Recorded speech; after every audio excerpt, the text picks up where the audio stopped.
Is it kosher to buy fake reviews or to buy fake followers? Just some more moral grey zone areas where I'd be really interested in your insights. It does ultimately fall on us human beings to ask ourselves 3 questions before we make any decision. After I've checked it's legal, after I've checked it's halachic, is it yashar, is it straight, is it tov, is it good, and is it kadosh, is it holy and transcendent? Can you try to poach a client who hasn't officially left their current provider? I think I would say, in terms of rules of thumb, there are ethical situations which are very hard to navigate. In ethics, it's often difficult to work that out. Ask yourself, if this was public, would I feel uncomfortable? If this was a headline, would it bother me? It definitely is an indicator that maybe I'm stepping over ethical boundaries. Okay, that's really interesting, actually. Somewhat surprising. If someone is being falsely accused of something, there is a halachic concept called lo ta'amod al dam re'echa. Do not stand idly over the blood of your fellow. Do the sages offer guidance on how to manage one's finances and build wealth responsibly and effectively?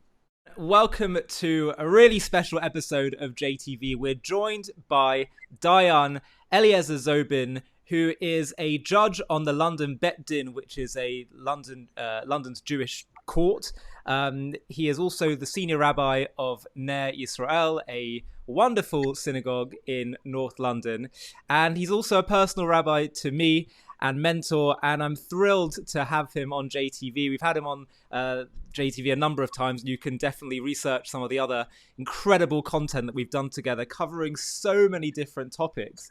And I have to tell you, Dayan Zobin, I often will kind of dig into some of the prior interviews we've done over the years and send them to people when they ask about a particular topic. And I hope that this discussion as well can be another one of those examples. But first of all, thank you just so much for being here today. I really appreciate it.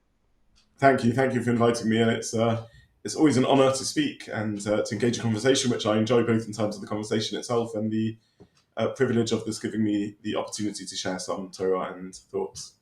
Thank you so much. Well, it's our privilege as well. And the title that I wanted to go for today is Making Money the Kosher Way, Business Ethics in Judaism. Now, you will undoubtedly be dealing with all kinds of business disputes as a judge on the London Beit Din, and all kinds of monetary matters, as well as all the other issues that, for people that aren't familiar, Rabbi Dayan Zobin will be dealing with, from conversions to divorces to all kinds of disputes and other issues. And I thought that this is actually a topic that we have never covered before on JTV, and I'm sure a lot of people will have interest. There's certainly all kinds of generalizations people have about Jews and money, and I actually think that it'd be really healthy and helpful for people to know the philosophical and legal framework in which Judaism views this. So my first question to you, before getting into the specific nitty-gritty questions, and by that I mean we'll touch on ethical dilemmas people might face in business, good practice, bad practice. We'll also talk about charity, what Torah views as the ways to achieve wealth in a moral way. But let's just start off big picture, philosophical. What is the Torah's attitude towards wealth? Is this something to be pursued or viewed with caution?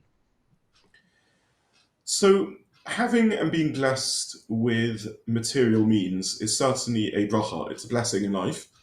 It allows one to do good, to focus on important things in life, character development, giving, tzedakah, charity, education, relationships, really trying to grow as spiritual people and improve the world around us.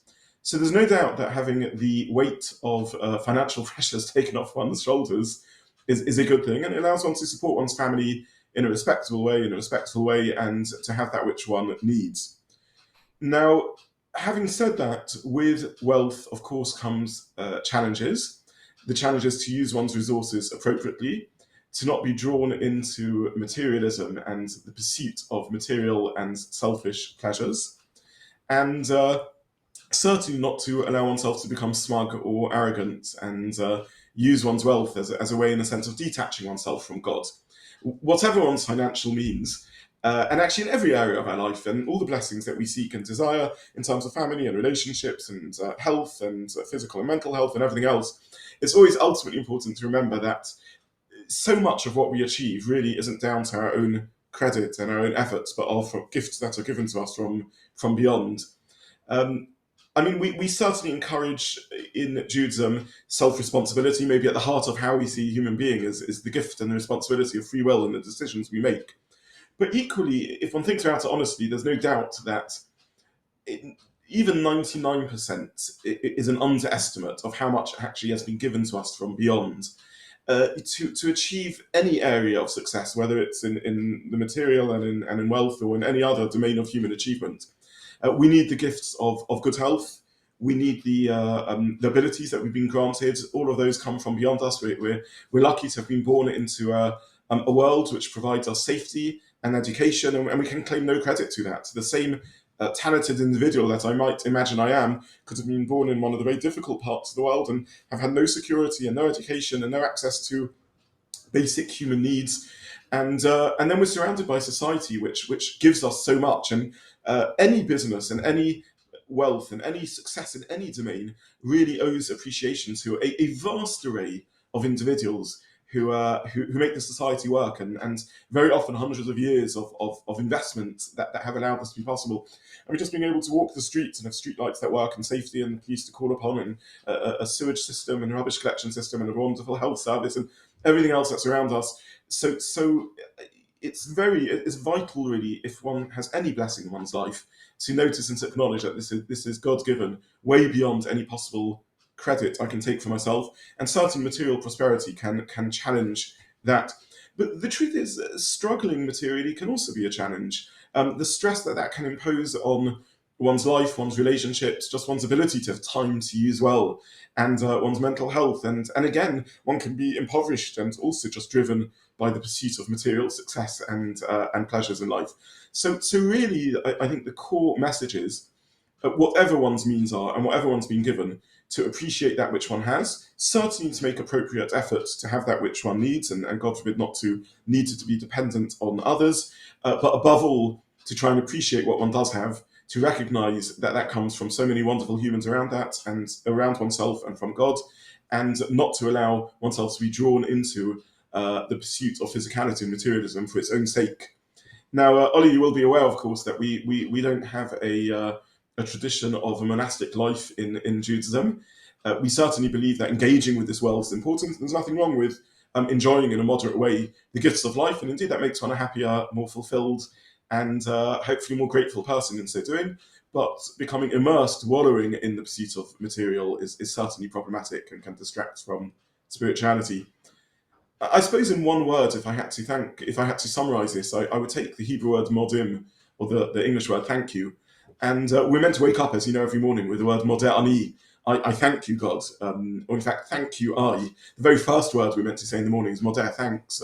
Jews, the meaning of the word Jew comes from the word Yehudi, after the tribe of Judah, Yehudah, which in turn takes its root from the word thanks. So to be a Jew really is to be a thanker. That's almost the translation of the word Jew.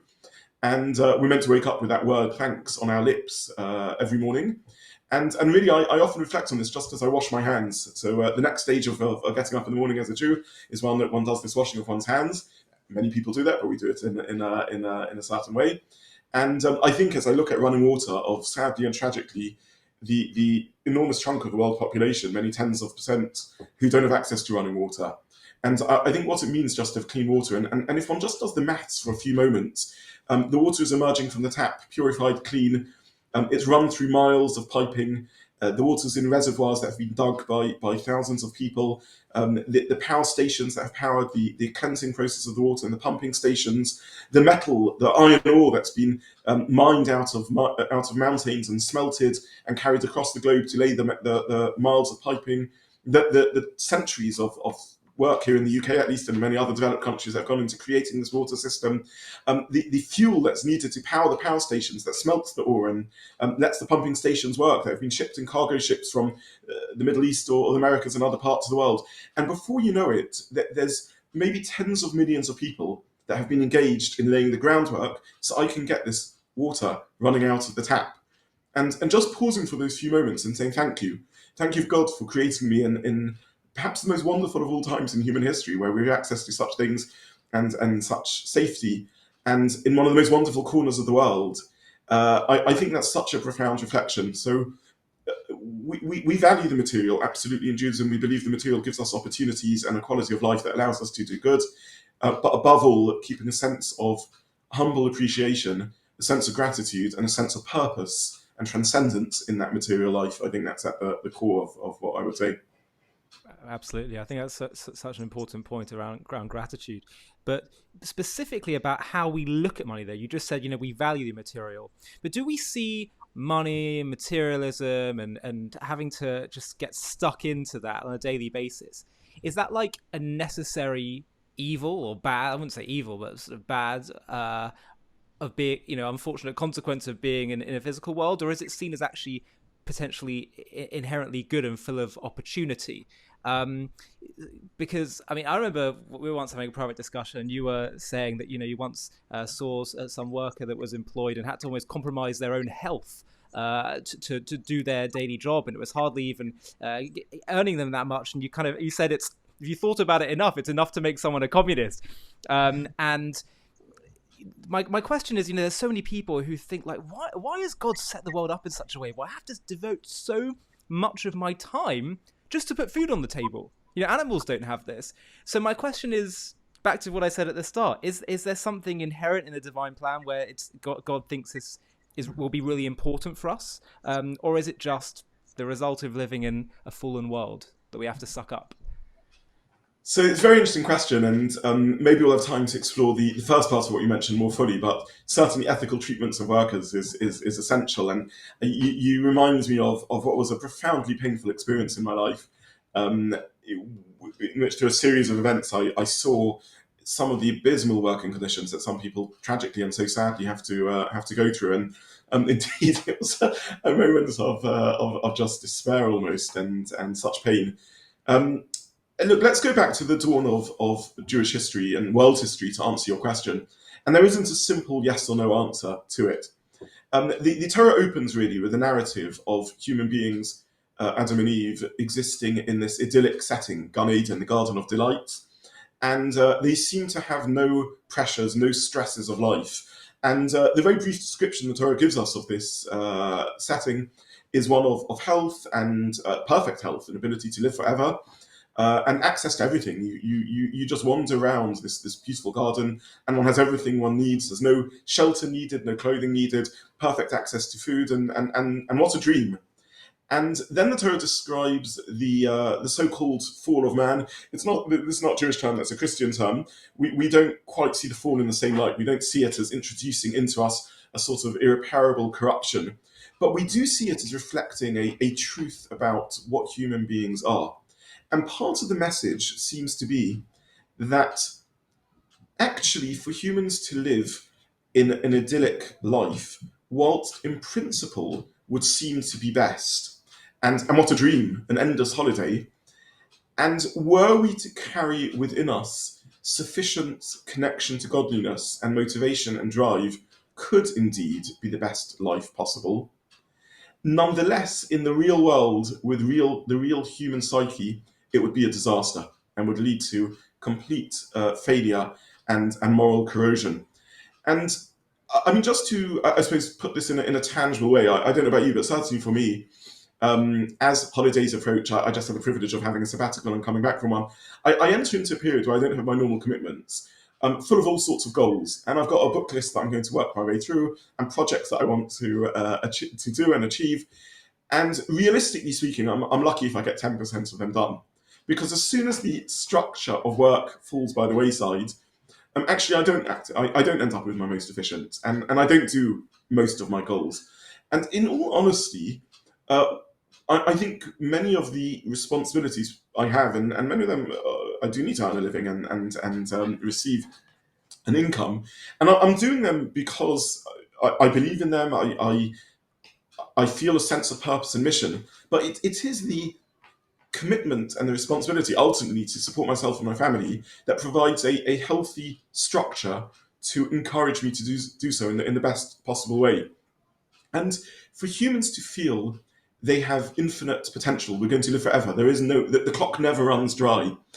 For us to feel that there's nothing external imposing upon us the need to improve this world of ours and to achieve certain things, actually isn't one that maximizes the human potential.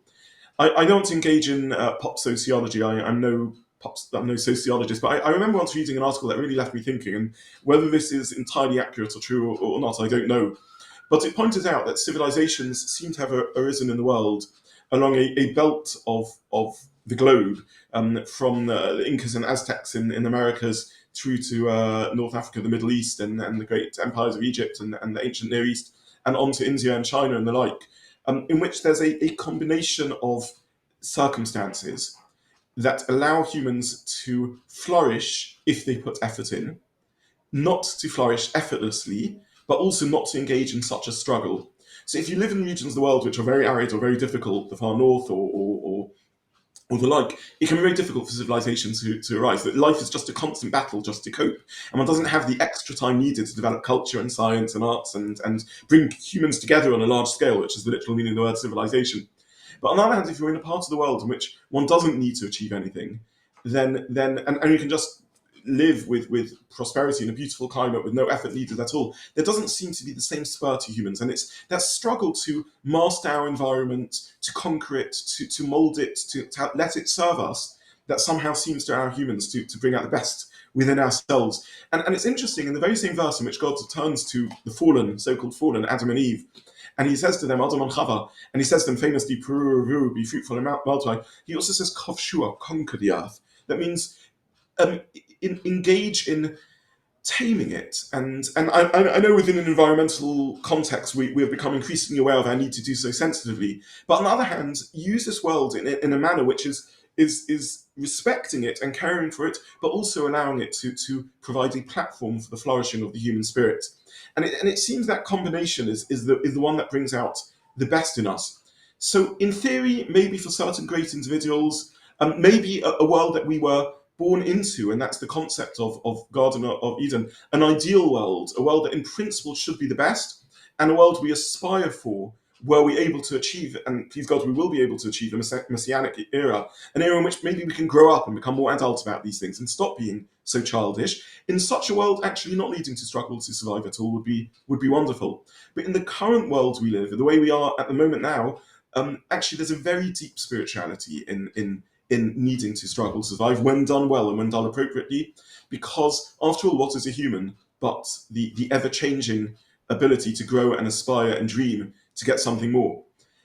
I would say the tragedy of human existence is that sometimes we only achieve this when it feels threatened. And that's sad. So many developments and leaps in science and technology are made in warfare when people are fighting to survive, and that's such a negative drive. On a closer to home psychological level, so often we only appreciate what we have when it's under threat or lost. And of course, a common refrain in a shiva and a bereavement setting is, if only I'd have said I love you one more time, if only I'd have expressed that appreciation. People look back as they enter my stage of life, actually, as children beginning to leave home, and you think about all those times when I could have got more time with my family, when I got my work-life balance wrong. And at this stage in my life, as I'm going through my children leaving home, there's a part of me that feels, I wish someone would have told me how quickly it all goes. Wow. And then I realise, of course, people did tell me, but I didn't listen. I didn't hear those words. And I'm not painting myself as a terrible father, but definitely on hindsight, one can improve. And I was walking to shul a while back, and I saw a father walking along with their child, and the father was walking fast and rushing, and the child was struggling to keep up. And I just wanted to say, slow down, take your child's hands. You're not going to have this forever. And enjoy the experience while it lasts. And it's sad that we only appreciate, when do we think about the workings of our kidneys until, God forbid, our health is threatened? Think how you wake up in the morning after one's had a cold for a few days and one can't breathe and one has a sore throat. And then you wake up one day and, it's just this pleasure to be able to breathe without discomfort. And for a few days, one walks around in this glow of just feeling great. And then it wears off and one stops feeling so good. And that's sad. It's sad that we can't appreciate good health until it becomes a struggle. We can't appreciate our postures working until we get backache. We can't appreciate the functionings of our digestive system until that struggles. And in some ways, were we just to have money effortlessly, would we really appreciate everything we have? at its best, the struggle to survive hopefully should be a spur to appreciate that bit more and not take things for granted, and certainly not become smug, to have empathy for those that are in need and are struggling. I was so I don't know if you saw Eliezer Zobin's. He's done a number of interviews, but the former Hamas held hostage who was released a few months ago, and he was. It left such an impression on me where he was saying, because he was literally starved, and when he was saying to an interviewer when he came out afterwards, he said he was on the verge of tears. He said, "Do you know what it means to open a fridge and see a full fridge of food?" It was just. It really brings home exactly what you're saying. But in the interest of time, I do want to touch on a whole number of questions about Torah view of wealth, business ethics. So the first thing I'd like to touch on now is just a general picture. Do the sages offer guidance on how to manage one's finances and build wealth responsibly and effectively? So very interesting, and they do. There is a famous passage in the Talmud in which it speaks about dividing one's capital between investments, short-term investments, long-term investments, and needed living expenses. But I think from a halachic or Jewish law point of view, certainly we are expected to live responsibly, to budget appropriately, and at all costs to avoid, God forbid, needing to take charity. One of the interesting tips they give for both material and spiritual prosperity is that of tzedakah and charity. And we are obligated, as you well know, Ollie, to tithe. That means to take 10% of our income and dedicate that to charity. And I think it's one of the most amazing and beautiful things about the Jewish world, that this is en masse, just daily part of Jewish life. And from a young age, children receive pocket money and immediately take off that 10%, which they give to tzedakah. The delight on our children's faces as at a young age, their excitement that they actually have money now that they can give to tzedakah and feel blessed in so doing is something absolutely remarkable, and something to be very proud of, which to be very proud. Interestingly, the sages say the minimum one should give, assuming one makes ends meet on a basic level to a basic standard of life, is 10%, but the maximum for at least the average person is 20%. If you want to be extra generous, give up to 20%. Unless one is blessed with extraordinary wealth, don't give more than that. And the concept they say is, were you to give more than that, shema ye'oni, lest that led to impoverishment. Being overly generous also isn't appropriate. The famous golden mean of trying to find that balanced path. And perhaps also, were one to feel one had to give too much away, that would act as a disincentive to further prosperity, to further wealth creation. And if you'll allow me just to share one thought with you around the act of charity. And again, I am no economist, but actually one of the areas that Jews traditionally engaged in commerce, and Jews do have an entrepreneurial culture. We believe in human responsibility and creativity, but also certainly 1,000 years of particularly European persecution forced us into areas of trading and so on. And one of the claims often put forward, if I can have a digression on economics, is that trading doesn't create wealth. Wealth creation is through manufacture, through farming. And Jews weren't allowed to own land through a lot of medieval history. And trading was financing, capital investment were the only resources open to us. But we now understand very well that of course, trading and investment does create wealth. Because taking something unproductive and putting it in the hands of someone who can use it, taking capital which maybe one person is blessed with and putting it in the hands of someone else is one of the greatest ways of creating wealth. And if we just take a short analogy, one can see that the sort of limited resources model of the economy is simply incorrect. Some people go into understand economics to be that there is a sum total, a pizza pie of wealth, and if I get a bigger slice, you're by definition getting a smaller slice. But actually, trading can itself enlarge that pie.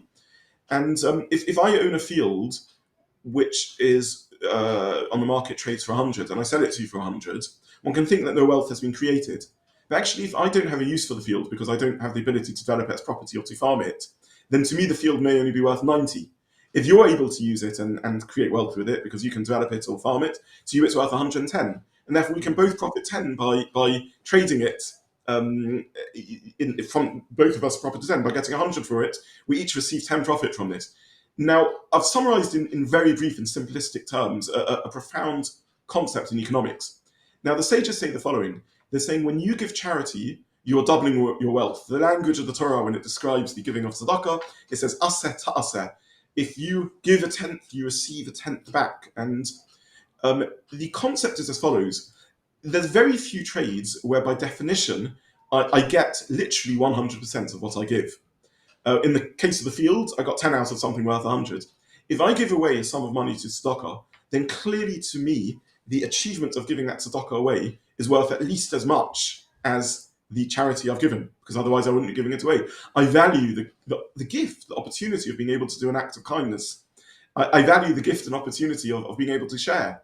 And therefore, I have ended up with something worth as much as I've given away, and the recipient has received that sum of money. We've doubled the sum in that small transaction of giving an act of tzedakah, exactly as the sages taught us. So even on an economic level, and certainly on a spiritual level, there's nothing more rewarding than using our money. And the sages, besides their practical economic advice about living sensibly and taking responsible decisions and balancing one's investments and the like, they also had this very profound spiritual insight that the best way to maximize your wealth is to share and to give. The sages bring a beautiful story of a wealthy monarch, actually a non-Jewish monarch, who gave away a lot of their wealth, and when challenged by their family, said, the only true wealth I have is the charitable giving I've engaged in. This will be the eternal wealth that I carry with me, rather than the temporal wealth, which is physical gifts. And again, the concept behind this isn't, of course, that we give charity for selfish reasons and reward. Religion and spirituality isn't transactional, but certainly one of the most transcendent ways humans can be. If transcendence means the ability to go beyond myself and transcend my own selfishness and ego, then certainly exercising that decision to be generous, to take hard-earned money and give it to others is amongst the most fulfilling and rewarding and transcendent thing humans can do. I'm so excited to share with you something that I've been working on for a while. We've just taken JTV content to the next level. Introducing JTV Plus, a new platform streaming exclusive content created and handpicked by me. Get ready for jaw-dropping documentaries, exclusive interviews, insider access, and so much more. JTV Plus brings you captivating stories that will shock and inspire you. Stories that, honestly, I'm discovering for the first time too. From Israel to Jewish history to Judaism, it's all there. In exclusive interviews, you'll hear guests open up about things they've never shared publicly before. Plus, I'll take you behind the scenes where I get a lot more personal with you. By joining JTV Plus, you're not just joining an exclusive community, you're partnering with me to help JTV reach new heights. Just search j-tv.plus and join our exclusive community today. There's a link in the video description. I'll see you there. So, 3 questions on this that I'll put all together in one go. Number 1 is this a notion of giving 10% of your earnings away, is this law or tradition, number 1? Number 2, does it apply to non-Jews? And number 3, the fact that the sages talk about, giving to charity, we're told it's like, we're assured that you won't lose out from it, and it'll even protect your wealth. Is that said as to be some kind of incentive? Because you said we shouldn't do it for that reason, but so why is it said then? Okay, so let me just, if that's okay, move a little bit into the realm of halacha and sort of legal definitions, and I hope with that it will answer your questions. So first of all, from a halachic point of view, and I'd encourage everyone to consult their local competent Orthodox halachic authority if they want more details about this for a bespoke halachic or legal ruling. But as far as Torah law is concerned, the expectation to give a tenth of one's income is a quasi-law. We often talk about custom and halacha as if they are 2 discrete poles, but it's a little more nuanced than this. And this hovers somewhere in the territory between custom and law, in a way which is, I think, beyond the scope of a short discussion to define. Perhaps we could do a dedicated session to what halacha really is and how it works. But definitely it's something that is an expectation to do. And the nature of that obligation, first of all, is only upon, as I said, someone who makes ends meet to a basic standard of living. And secondly, it's on net income. In other words, minus tax, first of all, income tax at source, and also minus expenses associated directly with earning the money. So it's about how tax legislation was perhaps in the 70s, where you can take off cost of commuting and work, clothes, and other such income generation costs. But once one's worked out one's net income, there is a halachic expectation that one gives tzedakah of a tenth of maaser. Now, tithing aside, in addition, a Jew should never clench their fist. They should never hold back, meaning to say that even if one is oneself struggling to make ends meet and unable to tithe, or has maxed out one's tithing account and has given away all one's maaser, one should never turn someone away empty-handed. If someone approaches one who's in need, one should always give something. So what I would say is as follows: we ought to take maaser. One should have a dedicated charity account, and that is what's done en masse by the Jewish community. But for someone who isn't in the privileged position to be able to do so, or has already spent all their amount of money, they should still give a token sum to anyone who approaches them. Similarly, a wise person, and we have responsibility, does due diligence before they give tzedakah. So check out the cause, understand and be certain that the money is allocated well and professionally and appropriately. And if someone approaches you where you're unable to check the cause and understand it, or it's just a passing person at one's front door on the street, give them something, because one should never turn anyone away. But certainly a significant part of one's donations should be given to a cause where one's able to do due diligence on. So in answer to your first question, tzedakah is an absolute obligation and requirement. Charity, everyone should be giving charity, and no one should be turning anyone away, even if they can only give a very, very small sum. And sadly, sometimes people do approach us on the street where we have concerns about, will the money fuel a healthy or unhealthy lifestyle? Is there drug abuse going on and alcoholism and other problems? Only give a token sum, or even better, perhaps just go into the shop and buy them a piece of fruit or a sandwich or a cup of coffee. But the obligation of tzedakah is a chiyuv, is an obligation. Maaser is an appropriate act, but not necessarily a full halacha, and I understand that that's leaving things a little vague. It needs more definition. The obligation to give tzedakah were a non-Jew to approach or non-Jewish causes, absolutely we should be giving charity to them.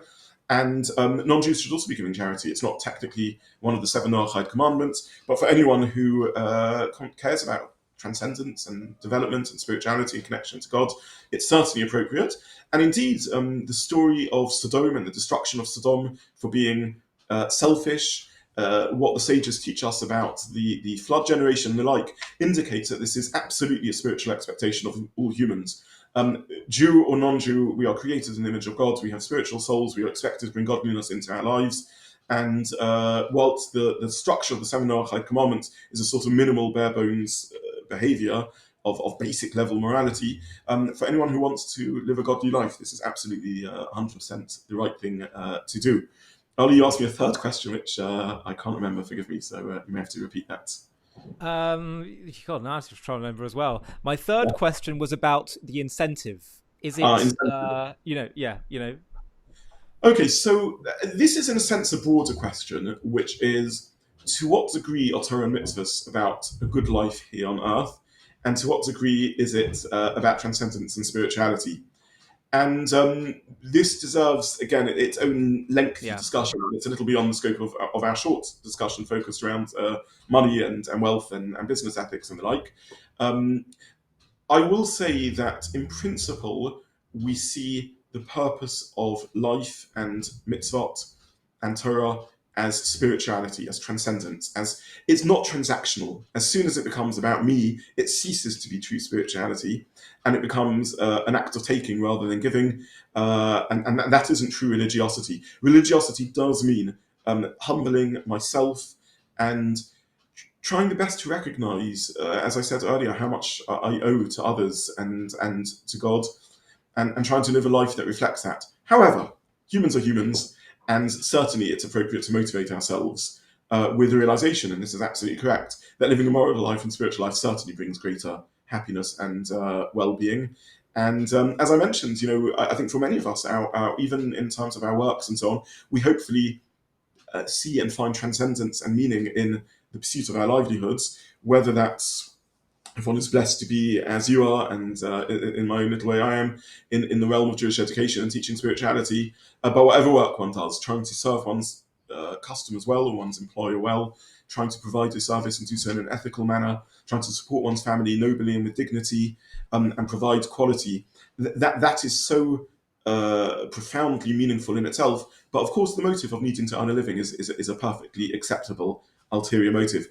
I want, Ollie, if you'll forgive me, to add one point, which maybe I could have mentioned earlier, but does when I'm talking about earning one's living nobly, I think feeds in, and this is such a beautiful insight from a great ethicist, Baal Musa, Rabbi Yisrael Salanta from the end of the 19th century. And there is a statement made by Enoch, Chanoch. So this is a pre-flood figure. We don't know much about him in Jewish tradition. In the Torah, he's mentioned briefly. There's midrashic and oral Torah sources about him, but the pasuk gives him the most glowing accolade imaginable. It describes him as walking with God, and the sages in a mystical source say that he was a shoemaker, perhaps punning on this idea of hitalech, of walking and walking with God. It's difficult to know what they mean, and I'll try and explain it in a moment. And they say that with every stitch, he was miyached yichudim. Now, miyached yichudim is a mystical term meaning unifying unities. So just to try and give us a feel of that, we live in a world that displays multiplicity, but we believe that there's a unity that underlies it. And that's the unity of God and monotheistic belief in a single God. And despite a world that displays so much plurality to it, good and evil, suffering and pleasure, and so much complexity, we believe that it's part of a journey, a shoemaker's journey, a journey of creating footwear and being able to walk towards godliness. And the mystics call this, the Kabbalists call this yichud. And many Hasidim and mystics to this day, before they do any act of piety, will say l'shem yichud, for the sake of unification. They believe that part of what we humans can do is reunify and reconnect the world to godliness. And in this midrashic mystical source, it's saying that Chanoch is a shoemaker. His job is clothing people, is allowing people to walk. And with every stitch, he is miyachid yichudim, he somehow unifies the world. Says Rabbi Yisrael Salanta, what holy thoughts was he thinking as he's stitching these shoes? Were we to take the metaphor of the Medrash literally? And he said, well, he's thinking the holiest thoughts of all, which is, I want to do these stitches well, so that my customers get a good product, that I'm not, God forbid, cheating them, and that they're served well. When you're a shoemaker, the holiest thought you can have is, am I serving my customers well? Am I providing a good service? Am I looking after them? And I think that's such a profound thought. Whatever field we're in, we can do it with a love and a dedication, and it's completely different when done so. Can I share two personal stories, if that's Please, okay? please. And if I'm going on too much, you can always, I suppose, take this out and edit. Well, this One just is to be clear, this what you're saying really was going to touch on the next topic I want to go to, which is like, how do we succeed financially in such a cutthroat capitalist environment, while staying ethically committed. That was really the sort of the next theme. So it sounds like you're kind of touching on that. Okay, so there's so much to say on that subject, but I suppose in terms of headlines, we are allowed to be ambitious. We're allowed to be driven. We're allowed to try and maximize success. But there's a number of basic ethical rules around this. Certainly, it's about not, God forbid, treading on anyone in the way. And when one gives credit to colleagues and credit to employees, and as one grows in one's sort of seniority, credit is multiplied. It's never shared, and no one loses out by recognizing, acknowledging, and developing others in one's field of work. So being a generous customer, a generous service provider, a generous employer, and generous employee certainly brings success in the material world. But as we mentioned earlier, most importantly, or equally importantly, in the sense of spirituality and transcendence. Shabbos, what a great gift to keeping work-life balance appropriate. The need to stop every week, electronically detox, switch off, cut off from work, an absolute foundation of the ability to balance material prosperity and the pursuit of success with other values. The sacrifice in being able to walk out of work early on a Friday afternoon in winter, when sunset, as you know, here in the UK can be before 4 p.m. Being someone who has to step out of work in the middle of the rush and the pressure, and yet display that commitment, perhaps coming in early every day in order to make up the hours. This is an incredible feat of human spirituality in a remarkable way.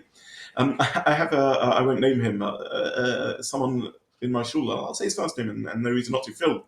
And Phil is a lawyer, and he once said to me, Dayan Zobin, he said, I love it when Chag falls in the middle of the week, a Tuesday, Wednesday festivals, and I have to take off work Tuesday, Wednesday instead of over the weekend. And I said, why is that? Is that you enjoy time off? You just enjoy having the festivals in the middle of the week? He said to me, no, it's absolutely awful. It's a nightmare. My work pressures are just unbearable when it happens. I said, so Phil, why do you enjoy it? And he said something that rings in my ears to this day in such a remarkable way. And he said, why I enjoy it? Because it means I have to sacrifice something for my faith. I have to sacrifice something for my values. And he said, it's so hard. But you know what?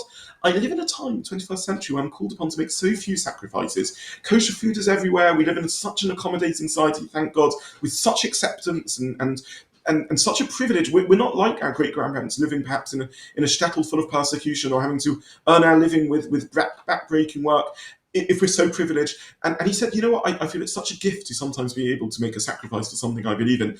And those words ring so profoundly in my ears. There's no doubt that Shabbos can be a sacrifice, but what a reward it gives us in our spiritual and well-being flourishing. Absolute honesty, scrupulous honesty, so vital. It's tragic that even needs to be mentioned, but it does need to be mentioned. Honesty means being fair, being yashar, being straight. It means certainly legal honesty, both in terms of, as you know, dinner, the law of the land is the law, and we Jews are expected to keep the law of the land. We have an additional responsibility of halachic honesty. But above that, no legal system can legislate for every circumstance. And of course, it's impossible to define exactly the boundaries of this, but there are loopholes that clearly step over to the unethical, even if technically legal, and asking oneself the question, not just is this halachically legal, is this legal in secular law, the law of the land, but is this appropriate, is this straight, is so essential. There's a pasuk in the Torah and two pasukim that I'll share with you if that's okay. The first pasuk says, "Kadoshim to you should be holy." And the second pasuk second verse says, "V'asisa ma'yashav atov." You should only do that which is straight and good. And the great Ramban Nachmanides says, I don't understand these pasukim. We have 613 commandments. Keep the 613 commandments, and surely you will be holy. You will be transcendent. You will be good. You will be straight. You will do that which is right and proper. And he answers with words that I think have to ring in all our ears. And he says, even halacha, even Torah, can't deal with every eventuality, every circumstance. That's not a flaw in God. A legal system would have to be as long as a very human existence, right, to cover every case. And by definition, it gives rules and principles, and human ingenuity is such that we can always creatively find a loophole. And he says you can be a menuval v'reshut Torah, you can be a corroded individual, and yet technically be keeping every halacha. You can be someone so devoid of sanctity and so caught up in materialism, in gluttony and wantonness and so on, and technically be keeping every law. And you can be keeping every law of ethical rules, of business legislation, and still not be doing tov v'yashar. So after you've been through the legal checklist, after you've asked yourself, and we know this in compliance, it gets ever longer, and yet it can't cover every circumstance. You can't compliance into, if I can use compliance as a verb, you can't compliance ethicism into action. It does ultimately fall on us human beings to ask ourselves three questions always before we make any decision. After I've checked it's legal, after I've checked it's halachic, is it yashar, is it straight, is it tov, is it good, and is it kadosh, is it holy and transcendent? And the Torah gives us tools, and mitzvahs and the halachic system certainly gives us tools to do so. But if I can share with you a couple of stories about what it means, I think, to be a Hanoch, an Enoch in the modern age. And the first is a story about Paul. He's a car mechanic, not Jewish, who operates a couple of buildings down the road from my shul. And he's known to be a wonderful businessman, to give a good service. And I was once schmoozing to him, I was talking to him, and he said to me, I get such pleasure from my work. I enjoy it so much. And I said, why, Paul? Why do you enjoy it?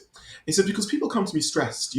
Cars are part of day-to-day life. You need them. And when your car breaks, it really is a hassle. It just adds in an extra burden into life that you just can't handle. And these could be parents worrying about the school run and the rota and getting their kids to school, and they're stressing about that. It could be someone who needs to go shopping, someone with an elderly relative, and they need to take them into care. And it could be just someone who has to get to work and earn their living. And he says, I just feel so good about having a job that allows me to help people in such a situation and try and give them a good service where they can get their car back in a timely manner and be able to get on with their lives. And I found that so beautiful because, to be honest, till that conversation, I never really thought much about being a car mechanic. I haven't thought about that world. I'm not particularly handy and don't know much about car mechanics at all. And it just showed me how, actually, in my view, Vayisalich Paul, Paul is a man walking with God. He's that Chanoch, who is with every stitch, with every turn of the spanner, is being miyachid yichutim, is somehow bringing unity back into this very fragmented world within which we tragically live. And the second role model for me in these things is my father, and forgive me, I'm allowed to show off about my parents, of whom I'm so wonderfully, so proud. And my father worked in the city in one of the financial industries in the city, and I know the happiness and pleasure it gave him to look after clients and to feel that he's made their lives a little better by giving them some more resources, and just the pleasure he got from that in feeling he was able to care for people. And when he retired, one of his colleagues said to me that he was the most honest man he's ever met in his life, and I found myself moved to tears to say that. That is what it means to be a human being, and certainly that's what it needs to mean to be a Jew, to live a life that's kadosh, that's holy, that's transcendent, and to live a life that's yashar and tov, that's straight and good. Absolutely. And I now wanted to get into some nitty gritty specific questions, because I think this will be helpful for people to understand when it comes to business ethics. So, for example, is it halachically permissible to create false urgency in marketing? For example, only 3 left when more may be available. No, I think it's not halachically permissible. I think that, first of all, midvar sheker tirchak. One's not allowed to lie. Midvar sheker tirchak actually doesn't mean just don't lie. It means distance yourself from falsehood. That means falsehood is so corrosive. It's, in fact, to the best of my knowledge, one of the few, if not only, case where the Torah doesn't just say, thou shalt do X or thou shalt not do Y. It says distance yourself from it. And it doesn't say from words of falsehood. It says even from a word of falsehood. So even if what I'm saying is, well, everyone understands, and no, it's a word of falsehood. So the first thing is we're simply not allowed to lie. Midvar sheker tirchak. Distance yourself from a word of falsehood. That's number one.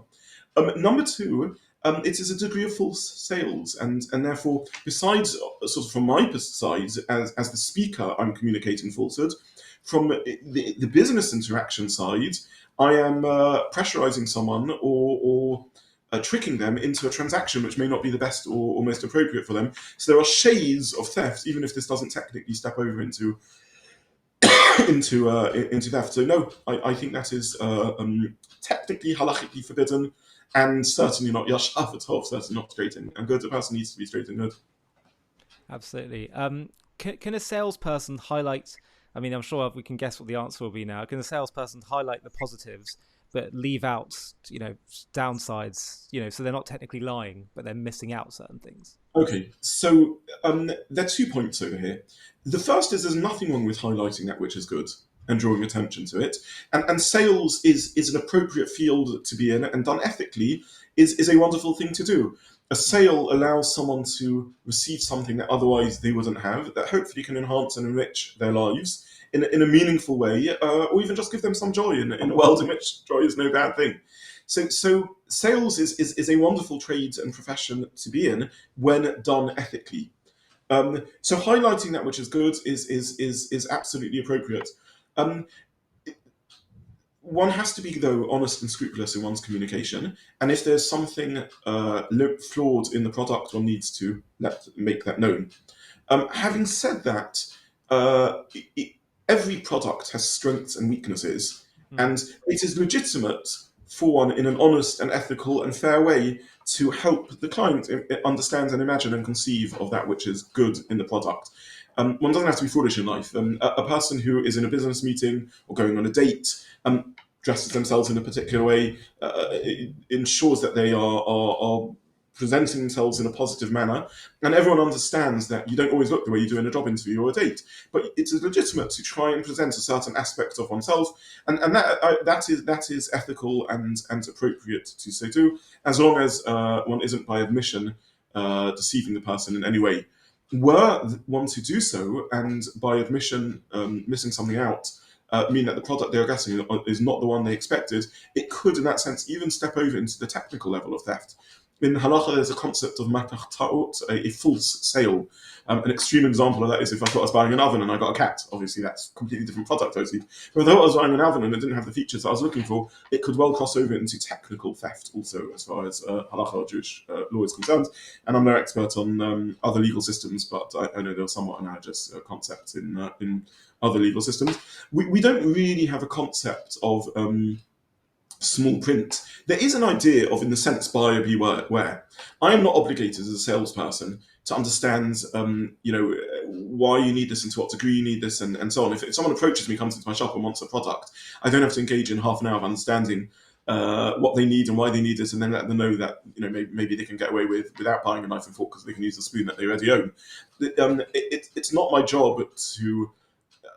I'm allowed to treat people as responsible consumers. That is so. However, if there is small print which is out of line with expectation, again, that could be deemed a mekach Torah, a false sale, even if technically in a very quiet voice or in very illegible print, the information has been handed to the person. But we do believe in some respects in buyer beware, caveat emptor. Right. Okay, that's really interesting, actually. It's somewhat surprising, but you make a good case for that. An employer regularly delays salary due to cash flow. Is this a violation of Jewish law? Okay, I'm worried that you said that my previous answer was surprising, so I want to emphasise I'm not, God forbid, justifying missing out information where it's dishonest. But there is a balance that needs to be found. Of course, yeah. It's just sometimes people might expect with religious leaders, they're like, it could be entirely in one way, but sometimes it becomes foolish and unrealistic, precisely as you said. So I think it's a very fair, balanced answer. I'm just, in that sense, it was a bit surprising. I think I would say, in terms of rules of thumb, there are ethical situations which are very hard to navigate, particularly those which don't have, law in a sense gives a certain clarity. Even law is more complicated than that, but there can, to some way or other, be an algorithm one can apply. In ethics, it's often difficult to work that out. And I'll simply give two tips. The first is, ask yourself, if this was public, would I feel uncomfortable? If this was a headline, would it bother me? Now, I don't mean to say that headlines should always determine ethical behaviour whatsoever, but it's not a bad wake-up call or alarm bell that if I felt uncomfortable for people to know that this is what I'm doing or how I'm behaving, it definitely is an indicator that maybe I'm stepping over ethical boundaries, even if it's technically legal. The second thing is talking through with someone. Sometimes it's very hard for us to see our own in Adam Ra Nigay Atzmo sages. The person doesn't see their own Nagaim, their own flaws. Sometimes looking in a mirror and bouncing something of someone else is helpful. Go and contact your rabbi and talk it through with him and discuss it. These are ways that people can sometimes receive somewhat more objective advice, and often there's not a halachic ruling, but just the opportunity to discuss it. Someone can allow someone more finite balance, and certainly the area of what's legitimate to not mention, because there's a limit to what I can mention in the time available, and on the other hand, not to conceal anything that deserves to be mentioned is difficult. In terms of your question about withholding payment, very interesting. This is a pasuk. This is a biblical command. You're not allowed to delay a worker's fee. Back in the day, they used to be paid on a daily basis, and the Torah says you can't delay even overnight in paying the person. Nowadays, a paycheck works a little differently, maybe monthly, but certainly this is a biblical transgression. This is scriptural, I should say. And how can I allow my cash flow problems to mean that the worker doesn't get the payment which they deserve and are entitled to? By the way, this is in ethical treatment of any level of worker. So I said nowadays we pay on a monthly basis. Well, that's true, but not always. If one has home help or cleaning assistants or garden that comes around, in these fields, it's traditional to pay immediately on a job contractual basis. And one absolutely is obligated to so do. So this is an absolute requirement. My cash flow problem should not be translated into my worker's cash flow problem. Absolutely. Next question is around finance and tax. If someone does cash jobs and doesn't declare all the income, but everyone does it, how would Jewish law view that? So in a ethical society with a system of law, this is absolutely forbidden. There's no allowance and no justification in Jewish law. The law of the land is the law. We all need government to provide services that we need, and Why should I be a freeloader on someone else? Completely and utterly forbidden. And the reason I introduced it with that terminology is that were one to be living in a system where law has broken down, or a corrupt society, a mafia state, obviously it can get more complicated. And I mention this simply because there are people that trade in exotic parts of the world where things do get a little more complicated. I'm not, God forbid, in any way whatsoever justifying, even in those societies, the breach of law in any way whatsoever. But I appreciate that there can be businesses where they're operating in parts of the world where the legal system is less transparent and murkier and more complicated than the one that we're blessed with here in the UK. Now, I'm not saying the tax code isn't complicated and sometimes unclear to the layman, but we live in a country which, thank God, is again, you may not agree with every ethical decision of your government, but thank God we live in a country where the rule of law is just, fairly applied within capacity of human beings, reflects a consensus of society, and absolutely 100% Din the Malchus Dinner applies in that situation. It's interesting, when I came back to the UK after the gift of having had years to study in the land of Israel, I was contacted by a colleague and friend who, I'll say again his first name for those who recognise him, but I'm not to consent to say more, Rabbi Malcolm. And he called me up and he said, you're going to be in demand, as proved to be the case, to give lots of private shiurim and lectures and the like. And he said, make it absolutely clear from the beginning of the relationship, so that no one misunderstands and misjudges you, that you'll be paying tax on it. So only accept checks at the beginning, so that it is entirely clear that you're not God for playing the system. And I followed his advice, which I was exceptionally grateful to receive. And paying taxes is Din and nothing allows us to be freeloaders or free riders or to break the legal system of the country.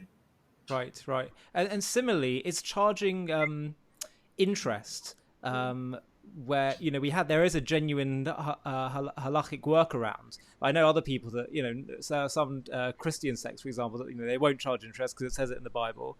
Is it a genuine halachic workaround? And could you mind? I mean, I'm sure this is a whole deep dive discussion, but would you be able to touch on that briefly? Because many people wonder around how Jews are able to do that. Okay, so this is a fascinating question, and it deserves its own topic. Very briefly, yes, there is a biblical prohibition against charging interest. And this was one that, to the best of our historic understanding, was engaged with in Jewish practice until perhaps just over 1,000 years ago. Now, just to define interest and the difference between interest and a profit share of investment, the point of an investment is that the capital is risked. So I enter into a partnership with someone. I may be blessed with capital. They may have other talents and resources and time, and they may do the work, whereas I invest part of the capital and in turn receive part of the returns of the investment. That is allowed in halacha because this is an investment in which the capital is risked, but and therefore I receive a share of the profit. A loan is different. That, bankruptcy laws aside, the capital has to return whether the venture succeeds or doesn't succeed. And the language that Torah uses to describe the inappropriateness of that which is prohibited in that, is neshach, which is etymologically linked to biting. It's almost an unfair grabbing of someone else's returns, and interest erodes the capital inevitably and endlessly, irrespective of the success or failure of their project. So how does the economy work in an interest-free world? It works through investment rather than loans. So providing capital for work, as I mentioned actually in my earlier in the earlier part of the recording, is vital to the economic prosperity of a society. However, one could operate a system of providing capital from those who are capital rich to those who are capital poor, who have creativity or wish to make other forms of investment. One could do so as an investment rather than as a loan, and this is a viable system. As Jews entered the early Middle Ages, a number of things occurred, including no longer living in a Jewish environment, but a broader environment in which others were engaging in interest loans.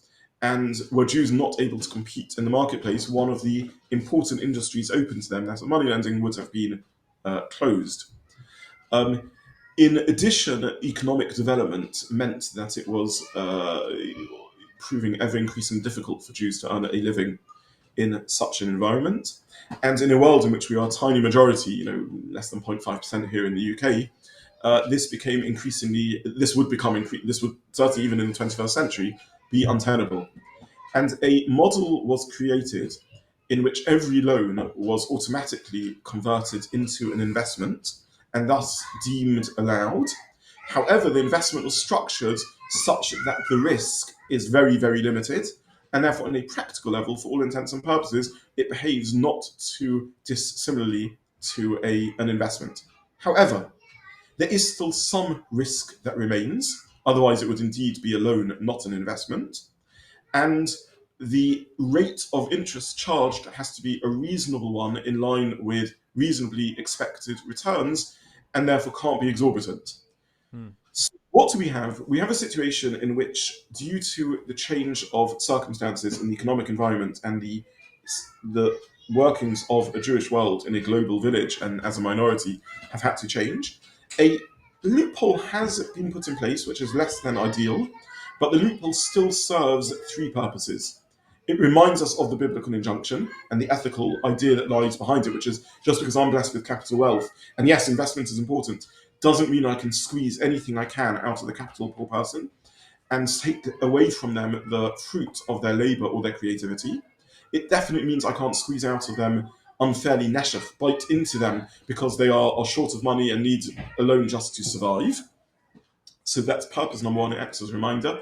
Purpose number two is it does still include an element of risk, so that if the business abjectly fails, there is still some, albeit theoretical, risk in the investment. And the third thing it does is it ensures that when you enter into such a loan, you have to draw up this halachic documentation. And part of the conditions of this halachic documentation is the interest has to be deemed reasonable for that particular model.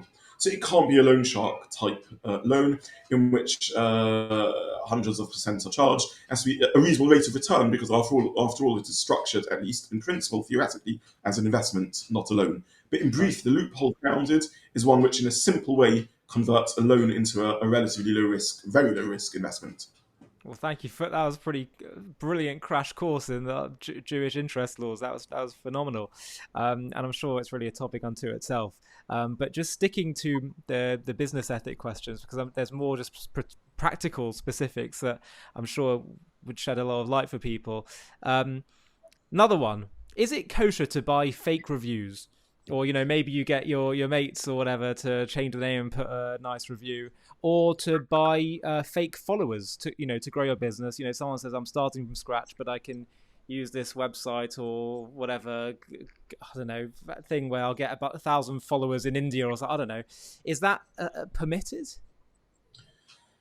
So I think if done if it's genuinely fake, no, I think it falls again under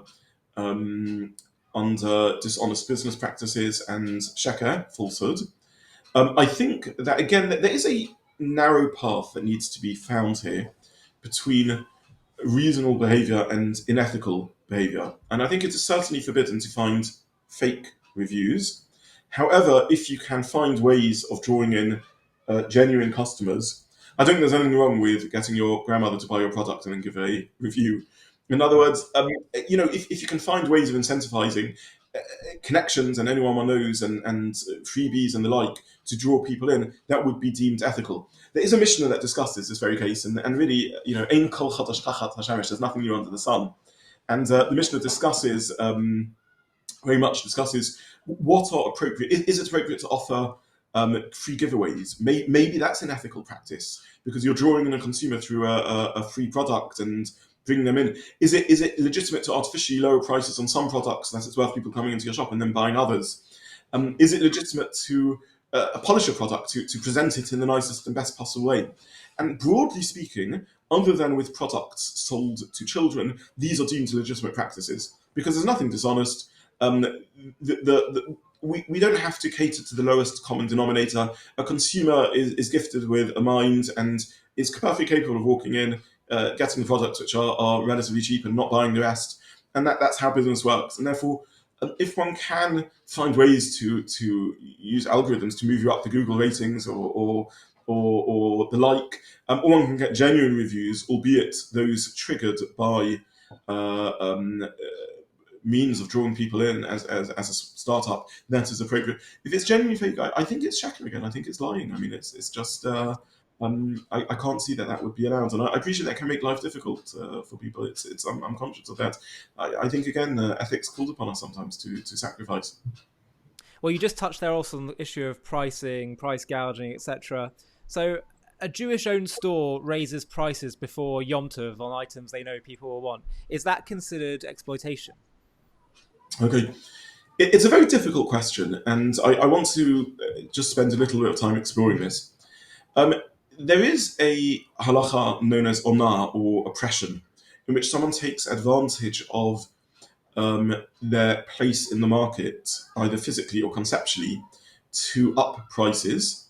And in the most extreme cases, halacha would declare the sale invalid, and in more moderate cases could expect a refund, and in yet more moderate cases might say this is unethical, but after the event you can leave the sale be.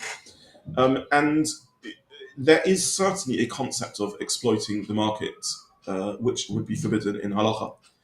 Equally, however, there are market forces of supply and demand which affect pricings. Right. And sometimes prices rise before Yom Tov because demand is up, supply is down, and that's how market forces work. Sometimes a shop can't cope with more than a certain number of customers and the crowds are in, and therefore, again, market forces determine that it makes sense to raise prices. They can only serve a certain number of people, and therefore it's legitimate um, to use market forces to manage demand in order to ensure that supply can keep up with it. So I think it's important to be sensitive in these matters. And again, there can sometimes be a hard to define but legitimate boundary between reasonable raising of prices when demand is up or supply is down versus stepping over into the unethical. And I don't think it's always easy to define in a discrete manner. Halacha gives certain thresholds, for example, overcharging less than a sixth, at a sixth, or more than a sixth. There's various criteria that are given that are complicated and don't always reflect how market forces work in the 21st century. Sometimes do, often don't. But this is beyond the scope of this. Enters into the realm of the very technical. But I would say that there is such a concept. I equally have to say I'm not aware of Jewish or kosher shops that do that, and I'm a consumer like everyone else, and I go shopping, and I think we have a wonderful industry of kosher food suppliers who actually by and large try and provide a good service to their customers in a fair way. And yes, Pesach time things will be more expensive because things are more expensive when you've got the unique responsibilities of Pesach. But I don't see prices rising before Shavuos or Sukkot or Rosh Hashanah. I think Pesach is often a time when people feel hard done by. And the truth is, it was more theoretical. I mean, the truth is actually, I was thinking about it more in the context of COVID. Where hand sanitizing gel costs like £40 a bottle and that kind of thing. And but anyway, two final areas I want to touch on before we finish, and this really has been a brilliant discussion. Just some more moral grey zone areas where I'd be really interested in your insights. Let's say your competitor is falsely accused of something online. Does one have an obligation to defend them? So it's a very, very good and interesting question. I thought you were going to say, if they're falsely accused of something online, do you have? Are you allowed to benefit from that false claim and replicate it and so on? And of course, the law is no. We have very sophisticated rules of lashon hara and libel. Interestingly, by the way, in halacha, lashon hara doesn't just mean falsehoods; it means even true about disparaging reports about another. One can share information with great sensitivity and great caution and a strict adherence to truth, where it's what's called l'to'elet, where it's necessary information. If I see you, Ollie, about to enter into a business or personal relationship that could be profoundly damaging because your partner to be is a crooked business person or something, I can let you know about that. But I can't, for no reason, let people know. It's even true information that's disparaging can't, God forbid, be shared. If someone is being falsely accused of something, there is a halachic concept called lo ta'amod al dam re'echa. Do not stand idly over the blood of your fellow. So in the same way as, well, God forbid, someone to collapse in front of you in the street, you should stop, try and tend to their needs, call the ambulance and the like, even at great personal price, even if it means you coming late to the job interview, and as a result, missing the job and not being able to support your family. You have no choice but to do so. This is a halachic requirement. To the best of my knowledge, this is not in secular law, this is not replicated. I don't believe there's such a requirement in UK law. In Israel, that's inherited much of UK law, and under the British Mandate transition, they introduced a new law. The Knesset passed a new law known as the Lo Ta'amod law, in which they introduced the biblical concept of don't stand idly over your fellow's blood, which is the obligation to step forward and help and assist. And I think there is an akin obligation in the Jewish world, in the halachic world of Lo Ta'amod, to not stand idly by if someone is being attacked physically in the street, or if they're being attacked online and are falsely being accused. So certainly one cannot spread that which is false, and were one to have in front of one a case in which someone has been unfairly damaged and their livelihood has been threatened, one would have an obligation to step forward and defend. However, people have limited time and limited resources. You don't need to seek out such situations and step forward and invest advertising and defending one's competitor. There's a limit to such obligations. But certainly the appropriate and required course of action, Lo Ta'amod, don't stand idly by, would be to where one to confront it, someone say it to you, or if it's in the public domain, to do your best to defend the person, yes. Right. Can you try to poach a client who hasn't officially left their current provider? Okay, very, very interesting question. So this is discussed in halacha. It's known as the there's two halachic terms for it. There's the poras mutsuda case study and the oni hamhapich b'chara case study. So let me just try and explain what that is. Back in the day, fishermen would put out bait and spread nets, and they would leave the nets out and then draw the nets in after a period of time. I'm talking about in lakes and ponds and rivers rather than in the sea. And the Gemara, the Talmud discusses using someone else's bait to then spread your net. So I put my net next to yours. I get fish because they are drawn in by your bait. Or even more, what's about actually taking fish, drawing fish out of your net? Well, technically I'm not a thief because the fish haven't yet been acquired by you, but nonetheless, is that allowed? A modern scenario of this might be what they in Israel they call this the chopper industry, which is someone who has a minibus driving along a bus route and seeing people waiting for the bus stop and inviting them to board their freelance minibus service.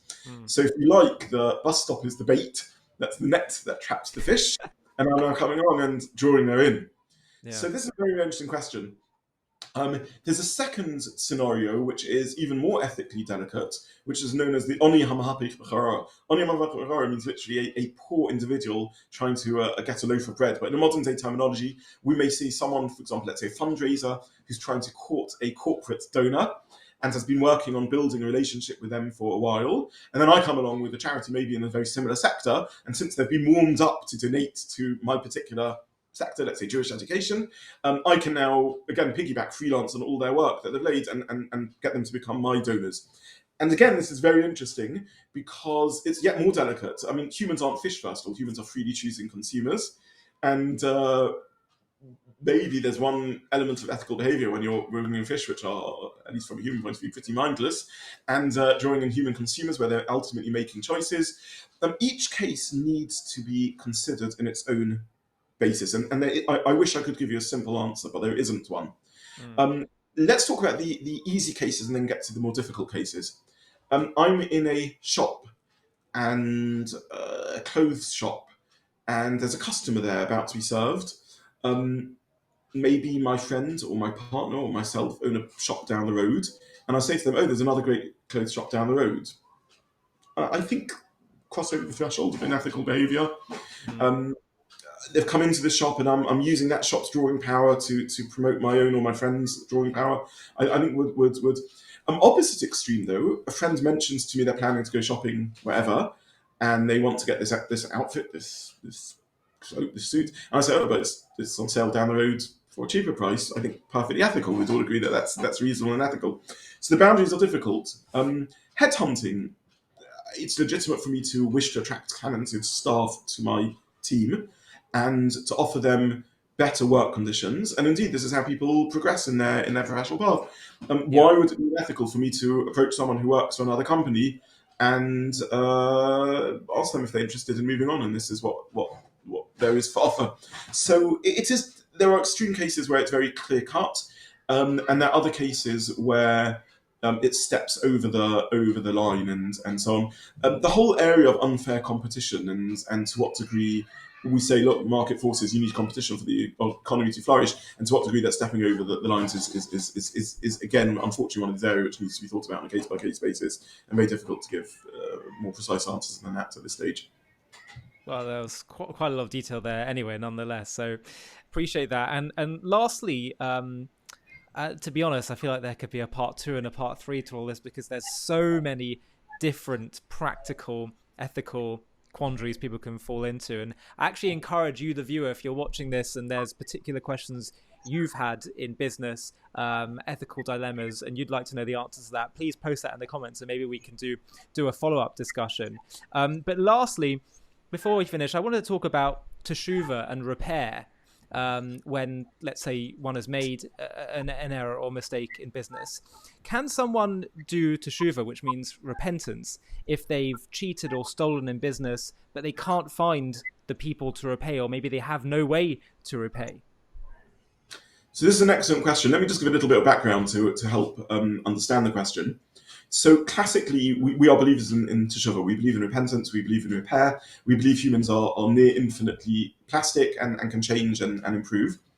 Teshuvah classically consists of a number of components. First and most basic is recognition of the mistake, the error made, confession, being able to verbalize that and not just engage in some sort of fudging of the issue. And thirdly, commitment for the future. When someone has been wronged, there are additional 2 elements to this, which is an apology to the victim of the wrong, and if compensation is appropriate, for example, I've stolen from them, payment of the theft, and those would be then the 5 critical components of teshuvah. Now, the Talmud discusses your question: what happens if I'm unable to pay the person back? They are long gone, or I've stolen en masse through, let's say, false advertising. I've got no way of knowing who has been deceived, and this is a tragic case. The person has done damage which is near irreparable, and there's no way to fix that situation. So Talmud says they should provide something of public goods, a public service or the like. So back in the day, that would be maybe digging a well in the middle of the village so everyone can benefit from the access to the water. We spoke about the luxury of running water earlier. So nowadays it would be finding a public benefit project to the best of one's ability, working out the sums that one obtained immorally or unethically, and perhaps trying to pay it back to a public that most closely mirrors the public who may have been deceived, so within the region or area in which one engaged in one's fraud, and perhaps in an area or field similar to the one in which one unethically or illegally obtained the wealth, so that one is doing one's best to compensate and hope that the victims of one's crime in some way receive benefit from that public payment back. There's a very beautiful tefillah, which many Jews say on a daily basis, and is a very beautiful meditation and reflection, in which they forgive anyone who has wronged them that day, and pray that if they wronged anyone and they are unaware or unable to apologize or make recompense, pray that the victim should find the generosity of spirit to forgive them in turn. And sadly and tragically, sometimes that's the best one can do. Have you seen stories of people who went back and made things right financially, even years later? Yes, absolutely. I've been moved beyond words, actually, within my own community, to have people approaching me who, and beyond my community, who have made unethical decisions and try and pay back and have set up funds and causes and engaged in sponsorship of projects in a very meaningful way in order to so do. And maybe I'll share with you a little anecdote in an age in which, sadly, anti-Semitism has become more rife. I found myself once in a store. It happened to be a bookshop, and I look the way I do. I'm visibly Jewish, and I noticed the staff assistant was hovering very close to me, watching me, and I said, "Is everything okay?" And they responded quite remarkably and said, "Unfortunately, I can't trust people like you. I'm worried that you're going to take some product, shoplift, basically." And I was blown away. I said, "What on earth makes you say that?"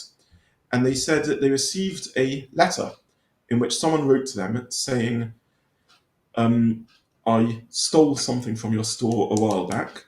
I've since returned to my Jewish heritage, become a Baal Teshuvah. Rosh Hashanah, the Jewish New Year, is approaching, and this is eating me up with guilt." And in the envelope was enclosed £20 as payment for the product they had stolen. And what they took out of this story, and I'm not commenting on the wisdom or foolishness of individuals who behave in this way, but what they took out of the story is that, oh, Jews are stealing. And I felt what a tragic example of prejudice colouring their actions. Because actually what's happened here is something very meaningful. And I'm not justifying the theft of this individual, and maybe even the common sense of how they chose to address it, and maybe they could have handled things better. But what a sad story, because actually that's a remarkable display of self-growth, and when someone clearly set out to try and amend and correct the wrongs that they've done, albeit on a very small scale, with a very sad reception to their attempts to make amends. Yeah, I've a friend of mine once told me that they were given the bill at a restaurant and they saw that they'd undercharged them, and they told them, "You've corrected, you missed off there." And in that case, they took the right message from it, but they're so blown away by the ethical behavior that they said, "Forget it, don't worry about it." But Dayan Zobin, thank you so much for your time and your insights into such an important topic that probably isn't really delved into enough for a lot of people in day-to-day life. As I said just a few moments ago, I really do encourage you, viewers, to comment with questions you may have around this topic, but also other topics as well. Dayan Zobin deals with all kinds of Jewish ethical and legal issues on a daily basis as a Dayan on the London Beit Din. So we definitely want to do future episodes, so please do put forward your suggestions in the comment section, and we look forward to having more chats. And as ever, Dayan Zobin, thank you so much for your time and wisdom.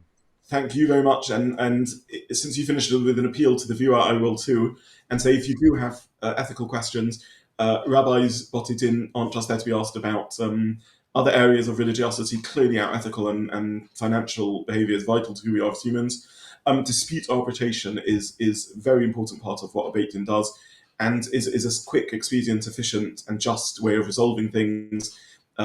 So please feel able to turn to any of the great Beit Din here in the UK and achieve a solution based on a wonderful system of Torah and Jewish ethics. And thank you so much, Ollie, for giving me this opportunity to speak and to share what I think something very close to our heart, something that really matters. I'm so excited to share with you something that I've been working on for a while. We've just taken JTV content to the next level.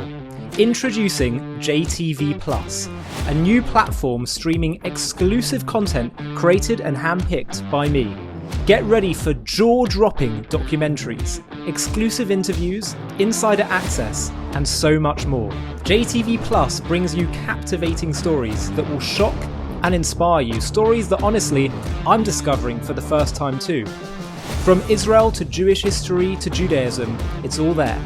In exclusive interviews, you'll hear guests open up about things they've never shared publicly before. Plus, I'll take you behind the scenes where I get a lot more personal with you.